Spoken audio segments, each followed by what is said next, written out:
Welcome to Odia बहु lifestyle. मुझे market जाइली माछ किणापी माछ किणी आनिकी धुआ धुई कर सफा करदेली। एपटे लुण हलदी एवं लेंबू देकर मैग्नेट करदेली।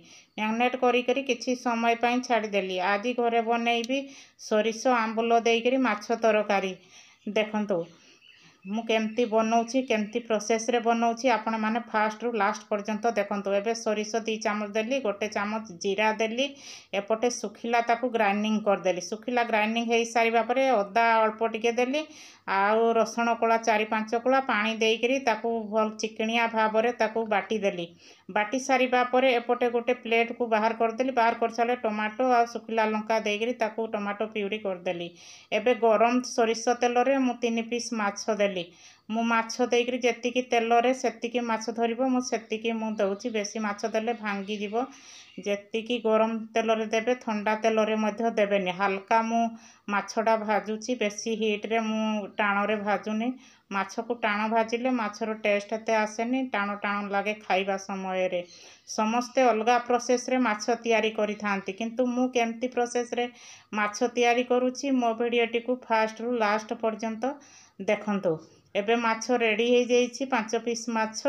एबे मु नेइछि देखंतु सोरिष तेल नेली। तेल गरम हो सारा पर फुटण देली। एपटे चीनी कलर हो सारा पर पियाज देली।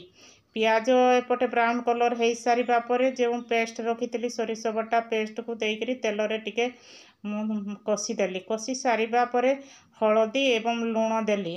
लुण दे सारिबा परे एपटे मु जो टमाटो फ्यूरी करी टमाटो फ्यूरी को ऐड करदेली। टमाटो फ्यूरी की देकर मसला रु तेल छाड़िबा पर्यंत ताकू कषाकुषी करदेली। तेल छाड़ी सारिबा परे एपटे मु किछि गरम पानी रखी आंबुल रखी बतरेकरी आंबुल देली। एपटे गरम पानी ढाली देली। किछि समय गरम पानी फुटी सारिबा परे एपटे 3 पीस माछ मु छाड़ीदेली।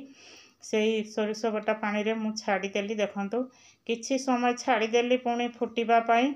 मसला सिझी सारिबा परे एपटे मु किछि धनिया पत्र रखी ताकू से तरकारी रे ऐड करदेली।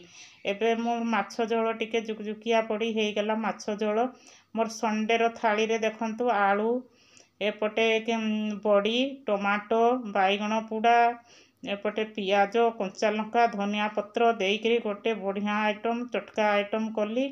एबे साग ता साइड रे रखीछि।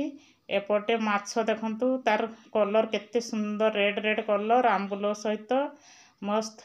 ए संडे रो लंच थाली मोर रेडी हो जाइछि। एमती करी खांतु। मो चैनल टी को लाइक एवं सब्सक्राइब करि दियंतु। जय जगन्नाथ।